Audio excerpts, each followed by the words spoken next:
Estamos em Gálatas capítulo 4 e vamos agora tirar mais aplicações do versículo 19 em diante. Dê uma pausa no vídeo, faça a sua oração pedindo a iluminação do Espírito Santo para entender tudo o que eu vou dizer aqui e volte para prosseguirmos com o estudo. Então vamos lá, verso 19, Paulo falando: Meus filhos, por quem de novo sofro as dores de parto até ser Cristo formado em vós. O que Paulo fala aqui para os Gálatas pode ser vivido por qualquer um de nós que prega o evangelho a alguém. Toda vez que nós pregamos o evangelho para uma pessoa, é como se nós fôssemos os pais espirituais dessa pessoa. No momento em que pregamos o evangelho para ela, é como se Cristo estivesse sendo formado nela, assim como um feto vai se desenvolvendo no ventre de uma mãe. Então é essa linguagem que o apóstolo Paulo usa aqui. Ele prega o evangelho e vai sofrendo dificuldades para que aquela pessoa aceite a Jesus. Que tipo de dificuldade? Às vezes é um argumento difícil de responder, às vezes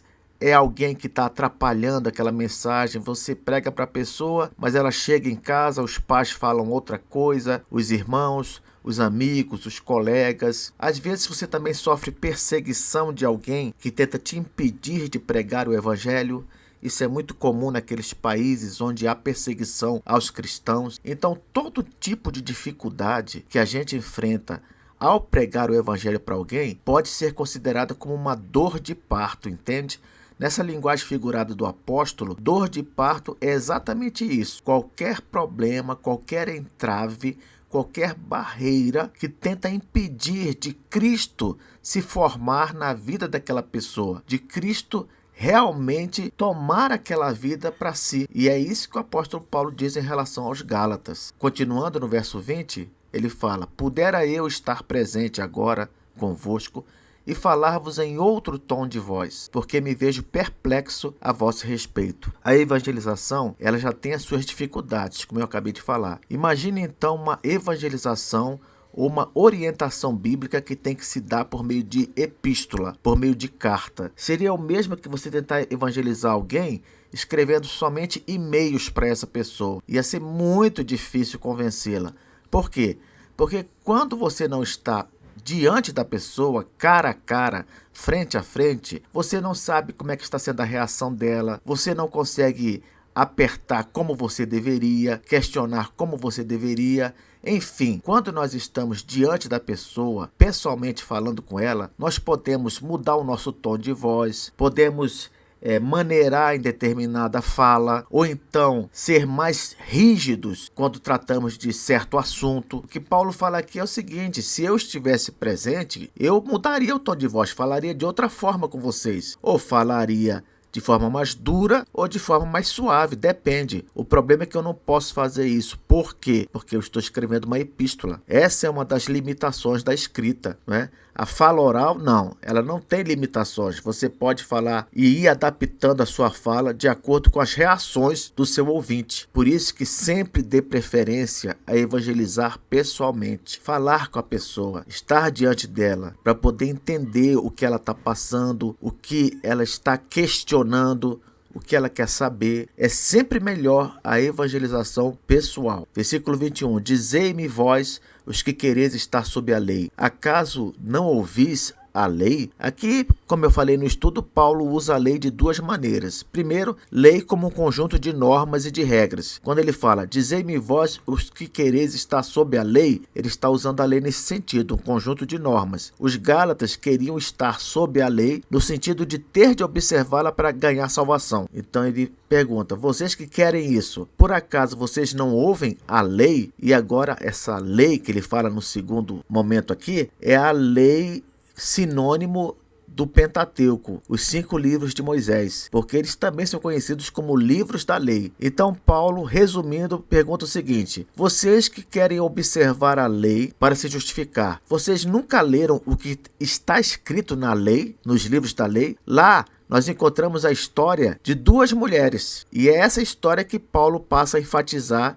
a partir do versículo 22. Ele diz o quê? Pois está escrito que Abraão teve 2 filhos, um da mulher escrava e outro da livre. Todos sabemos que Abraão teve um filho com sua esposa, a Sara, e teve um filho com sua escrava, Agar. Um era o filho da livre e o outro era o filho da escrava. Versículo 23. Mas o da escrava nasceu segundo a carne, o da livre mediante a promessa. Quando ele diz segundo a carne, quer dizer que o filho da escrava nasceu pelos meios naturais. Simplesmente Abraão teve relacionamento com uma mulher mais nova, ela estava com todas as condições para gerar uma criança e gerou. Nada de extraordinário nisso. Ainda que Abraão fosse velho, mas era uma mulher nova, saudável, e pôde lhe dar uma criança. Porém, o filho da livre, o filho de Sara, esposa de Abraão, ele nasceu mediante a promessa. Foi por causa da promessa de Deus que ele nasceu. Deus prometeu e agiu de forma sobrenatural para que Isaac nascesse. É por isso que esses dois meninos, eles simbolizam dois tipos de pessoas que existem no mundo. O filho da escrava representa aqueles que nascem segundo a carne, nascem de forma natural, nascem de uma maneira em que não houve qualquer intervenção sobrenatural de Deus para o seu nascimento. São aqueles não crentes, ou que pelo menos ainda não se tornaram crentes. Já Isaac, ele representa os filhos da promessa, aqueles que nascem a partir de uma intervenção sobrenatural de Deus. Quem são esses? Todos os crentes, porque todo crente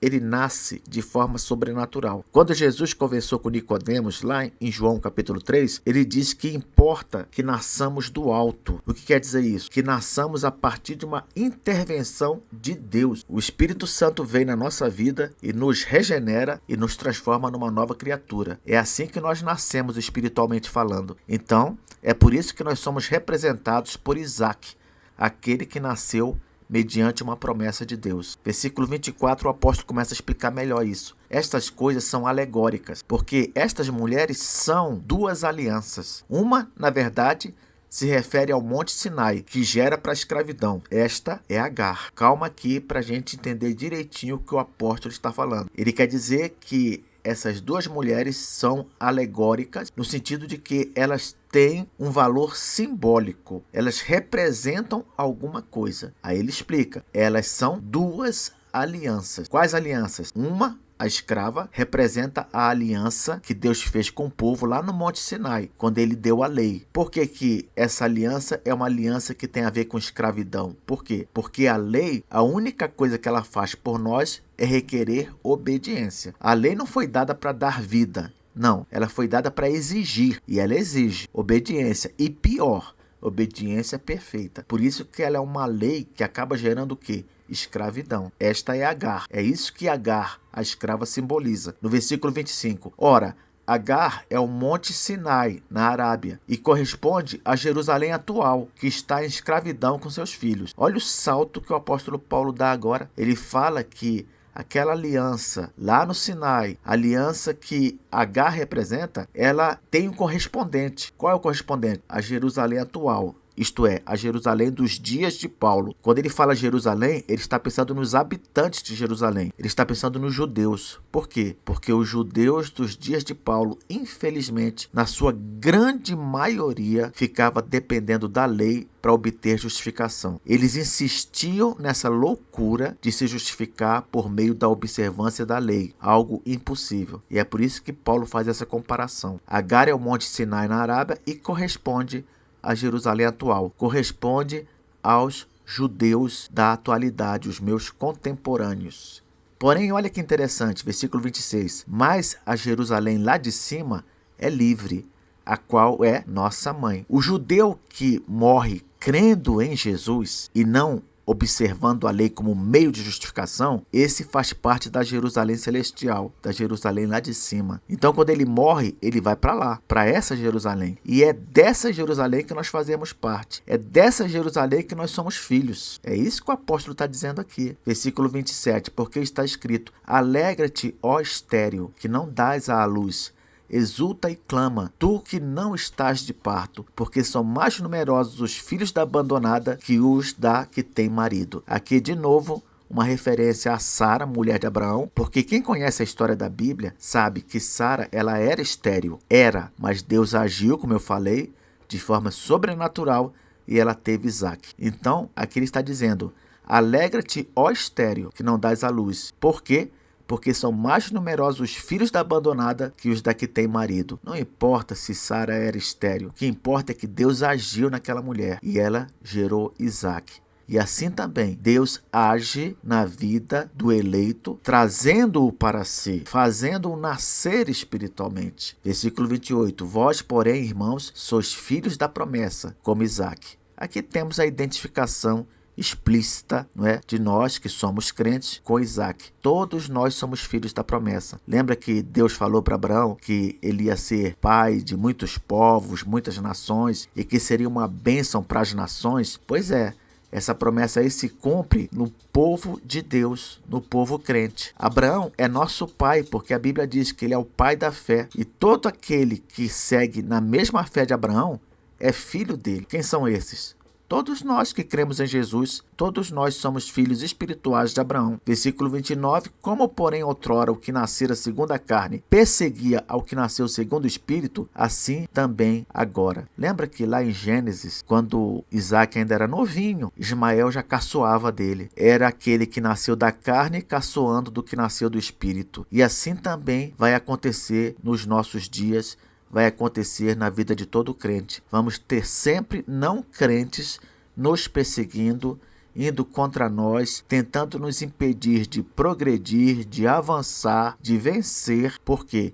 Simplesmente porque ele é o nosso inimigo natural. As trevas sempre vão agir contra a luz. Isso é um fato. Isso pode ser visto na relação de Isaque com Ismael, e pode ser visto na relação de qualquer crente com os não crentes que o cercam. Ah, professor, mas eu conheço muito não crente que não faz nada contra mim. Sim, é verdade. Mas certamente você também conhece muito não crente que age contra você. E às vezes de uma forma gratuita. E você se pergunta, por que isso acontece? Isso acontece porque é uma luta entre a luz e as trevas. Sempre vai ser assim. Por isso, não se espante, não fique transtornado, revoltado, não. Isso simplesmente é uma realidade espiritual que tem efeitos na nossa realidade natural. Por isso que o apóstolo Paulo diz, a nossa luta não é contra a carne e o sangue, não é diretamente contra as pessoas, mas contra os principados e potestades. Então ele transfere isso para o mundo espiritual. Não olhe para os não crentes como seus inimigos simplesmente de forma gratuita. Não, não é isso. Eles são seus inimigos porque eles são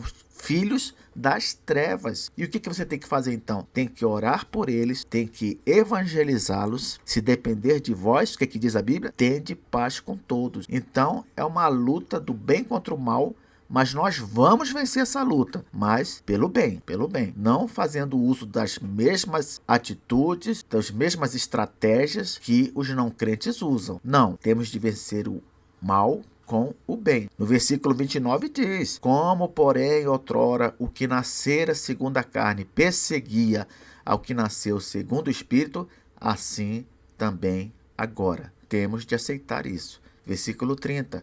Contudo, o que diz a Escritura? Lança fora a escrava e seu filho, porque de modo algum o filho da escrava será herdeiro com o filho da livre. Olha que coisa extraordinária e ao mesmo tempo triste. Por quê? Porque deixa claro aqui que os não crentes não herdarão as bênçãos que os crentes herdarão. Assim como Ismael foi expulso com a sua mãe Agar do convívio de Abraão ali, também no momento final, no juízo final ou na morte de uma pessoa, se ela não é filha de Deus, se ela não se reconciliou com Deus, ela não vai ter parte na herança, naquilo que ele tem preparado para os seus filhos. Que coisa triste.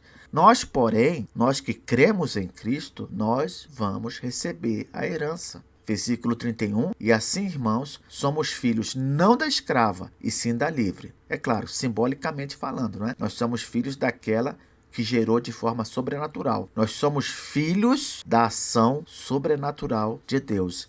Aqui no capítulo 5, o apóstolo continua. Para a liberdade foi que Cristo nos libertou. Permanecei, pois, firmes, e não vos submetais de novo a jugo de escravidão. Cristo nos libertou da observância obrigatória da lei como meio de justificação. Ele nos libertou disso. Não precisamos observar a lei para sermos salvos. Então Paulo diz: permanecei, pois, firmes nisso, e não vos submetais de novo a jugo de escravidão. Ou seja, não voltem para esse meio de justificação, não voltem, continuem sendo salvos pela fé em Cristo e não por observar a lei. Ah, professor, mas eu tenho uma dificuldade muito grande com isso, porque essa insistência de não termos de observar a lei, como é que a gente vai ser salvo assim, sem observar a lei? Olha, deixa eu falar uma coisa para você. Acho que o que você não está entendendo é o seguinte: ah, tá bom, aceitei a Cristo como Senhor e Salvador, e eu pequei, eu fiz coisa errada. E aí, mas eu não vou perder a salvação? Eu não vou ficar tranquilo com isso? Não, você não vai. Por quê? Porque eu já disse várias vezes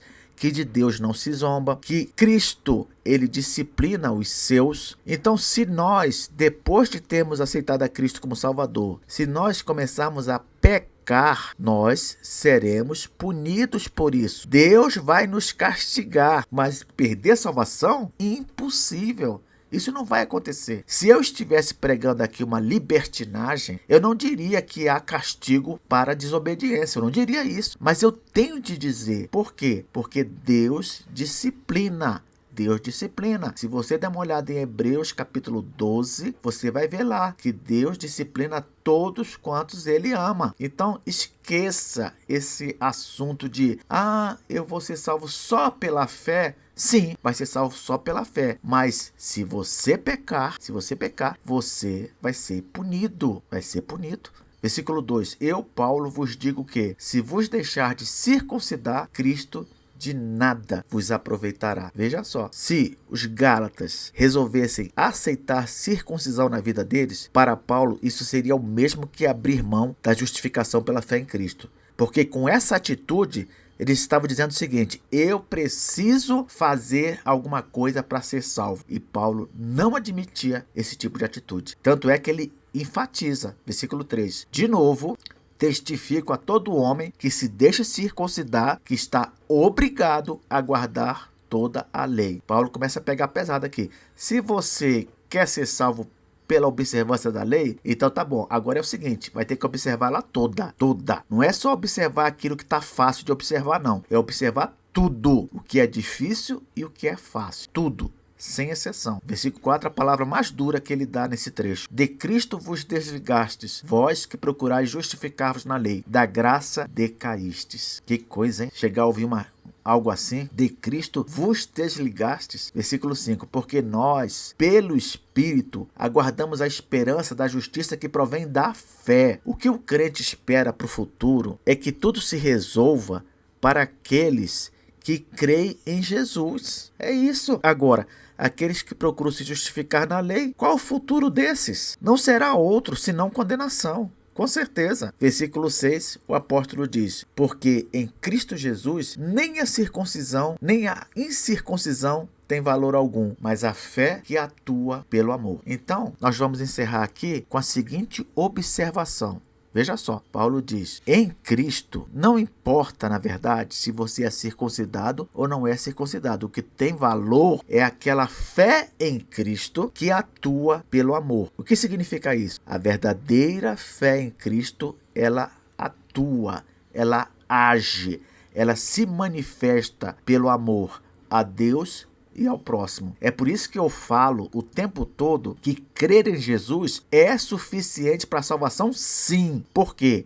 Porque a verdadeira fé em Jesus, ela se manifesta em atitudes de amor a Deus e ao próximo. Não é uma fé morta, não é uma fé vazia. Por isso que aquelas pessoas que dizem: basta crer em Jesus, e fazem chacota com isso, elas não entendem nada. Não entendem nada, porque a verdadeira fé em Jesus, ela é uma fé que realiza, que produz obras, que atua pelo amor. Então seguiremos na próxima aula.